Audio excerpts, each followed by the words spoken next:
the Opposition, Keir Starmer. Thank you, Mr. Speaker. I couldn't make out whether that introductory noise was cheers or boos.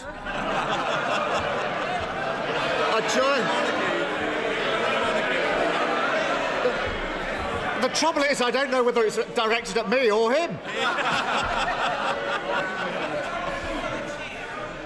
I joined the Prime Minister in his comments about carers. Why did his Culture Secretary, I think hiding along the bench, say that successive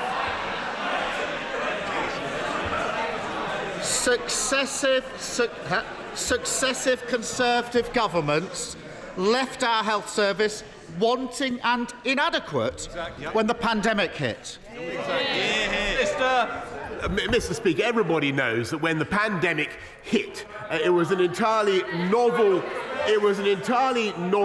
virus for which the whole world was unprepared. And nobody at that stage, nobody knew how to test for it. Nobody knew what the right quarantine rules should be, Mr. Speaker. But as it happened, the UK government and our amazing NHS produced, not only approved the first vaccine anywhere in the world. We were the first to get it into anybody's arms, Mr. Speaker, and we had the fastest rollout anywhere in Europe, none of which would have been possible if we'd listened to him. I think the Prime Minister just agreed with the Culture Secretary. Perhaps she said it. They didn't deny it. Perhaps she said it because it's true. Yeah, exactly. It starts with GPs. People were unhappy with the service they were getting before the pandemic. Not enough GPs. Too hard to get an appointment. That's why he promised 6,000 new GPs. But his Health Secretary admits he won't keep that promise. Despite the hard work of doctors, people can't see a GP in person. They're unhappier than ever with GP services. If GP provision was wanting and inadequate before the pandemic, what is it now? Prime Minister. Mr. Speaker, I'm afraid he's simply wrong, because he's wrong about what we're doing. And of course, Mr. We've got to clear the COVID backlogs, and everybody understands that. Everybody understands the pressure that the NHS is under. But they are responding magnificently, and I can tell him that thanks to the investments that this government has put in, we now have 4,300 more doctors. We have record numbers. We have record numbers in training, and to the best of my we have 11,800 more nurses this year than last year, Mr. Speaker, and 72,000 in training, and that is because of the investment that we put in, which was opposed by the party opposite. And the only reason we were able to make that investment, Mr. Speaker, is because we have a strong and robust economy, thanks to the decisions we took. Mr. Speaker, of course he talks big, but I've got a letter here to the Prime Minister from the honourable member from Hereford in South Herefordshire. He said, this is you, Prime Minister, under you the government seems to lack a sense of mission. It has a large majority but no long-term plan. Mr. Speaker, the Prime Minister's Big Plan Act is so tired that even once loyal MPs don't believe him. And it's not just waiting for a GP, it's waiting for all NHS treatment. Take cancer. For over a decade, waiting times for cancer care have been going up. His solution was supposed to be diagnostic hubs. The Health Secretary has been on a victory lap this week. But here's the rub, Prime Minister. Since they were opened last year, 135,000 extra people are now waiting for scans and tests. Can he think of a better way to describe soaring cancer waiting lists than wanting and inadequate? Mr. Speaker, it is entirely right after the pandemic that people are now coming forward to get their cancer tests, and we have actively encouraged that, and that is the right thing for people to do. But as a result of the community diagnostic hubs that we are bringing in, 100 of them across the country, Mr. Speaker, we are able to cut the times for cancer diagnosis, help people to get their scans, their tests faster, and above all, we can do that, Mr. Speaker, because we're hiring more radiographers, we're hiring more nurses, we're hiring more professionals in our NHS because of the investments that we made, which, as I say, the party of Bevan tragically opposed. Keir Starmer.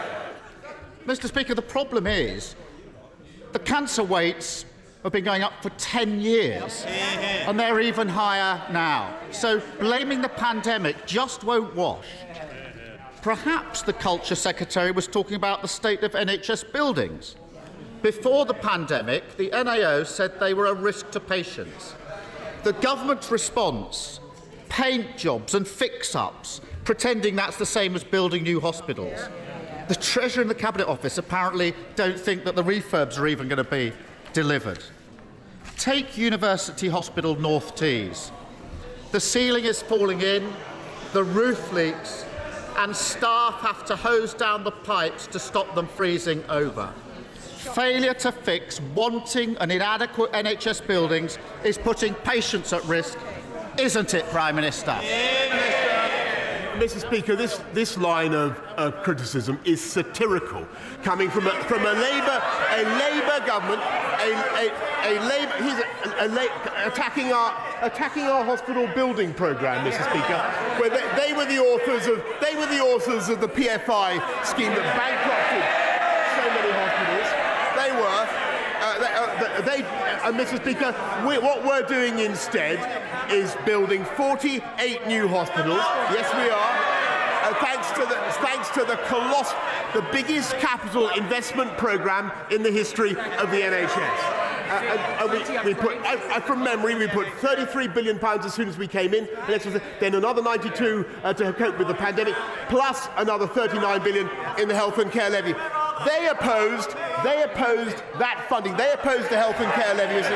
They don't have a leg to stand on. We're building the foundations of our NHS's, our health services' future, and they should support it. Can I just say to both of you, you need to calm down, and there's two over here as well. The four of you could have a very nice cup of tea if you wish. Keir Starmer. Oh dear. Prime Minister. Dear, dear.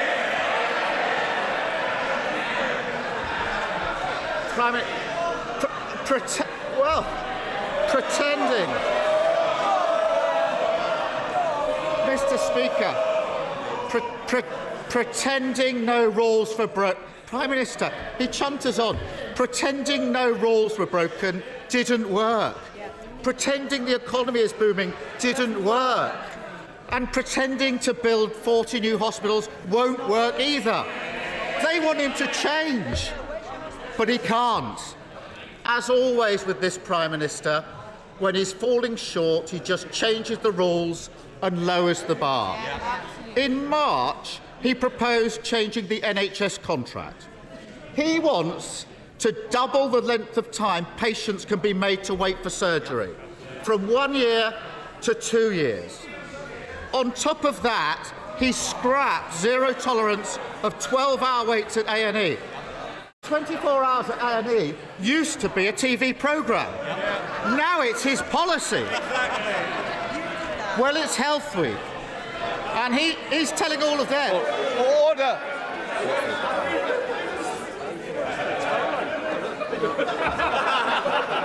Mr. Cleverly, we've got a tea party gathering. I'm sure you don't want to be part of it. I will hear the question. The problem is, so do our constituents. I wonder if I were you, and I think one or two of you might be going early. What I would say is, look, I need to hear the question in the same way I expect to hear the answer. So please, Keir Starmer. Mr. Speaker, I bet they wish they were this organised on Monday.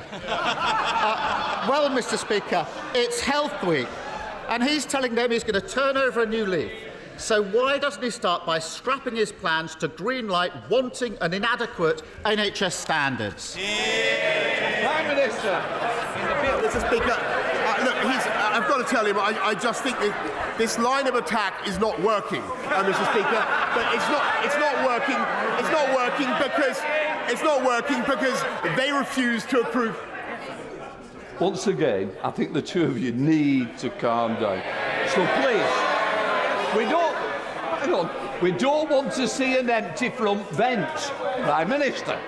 Look, we've not only raised the standards in the NHS, we're not only reducing waiting times for those who have had to wait the longest, Mr. Speaker, but what we're doing more fundamentally is doing what the people of this country can see is simple common sense, and that is using our economic strength to invest in doctors and nurses and get people on the wards, get people, giving people their scans and their screens and their tests in a more timely manner and getting and taking our NHS forward. We are on target, Mr. Speaker, thanks to this government, to recruit 50,000 more nurses. Thanks to the investments, I've just got to repeat this because he doesn't seem to have heard it so far, thanks to the investments that party opposed. Perhaps he can now explain why they opposed them. Keir Starmer.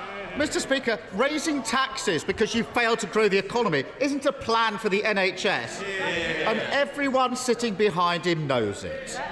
Members of this cabinet admit that Conservatives left our health system wanting and inadequate when the pandemic hit.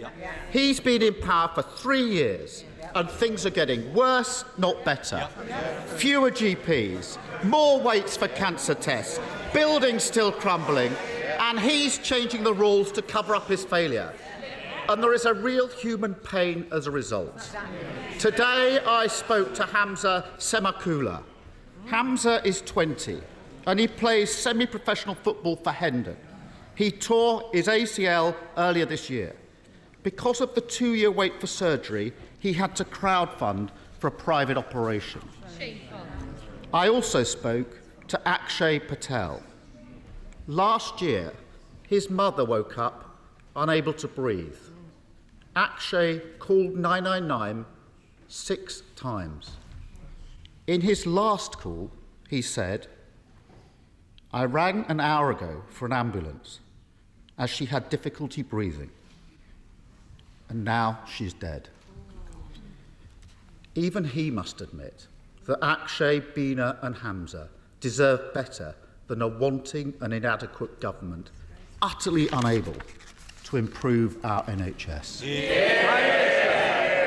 Mr. Speaker, I think everybody in the House has sympathy with Akshay and the other constituents and their families and the other constituents that he mentions, Mr. Speaker, and I share their feelings. But when you look at what this government is doing, the massive, and I must say this to him, we are making colossal investments in our NHS.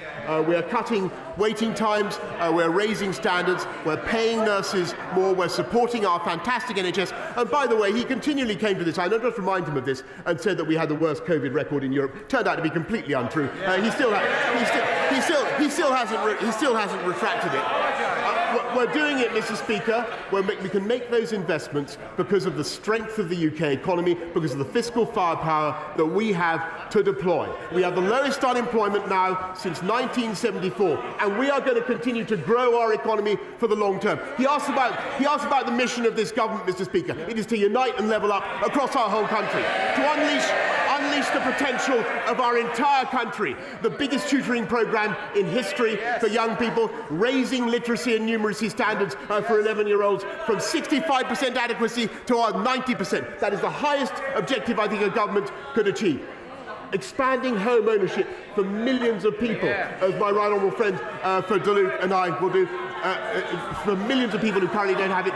Cutting the costs of business to make this the enterprise centre of Europe. That is our vision. Creating high-wage, high-skilled jobs for this country. And as for jobs, I'm going to get on with mine, and I hope he gets on with his.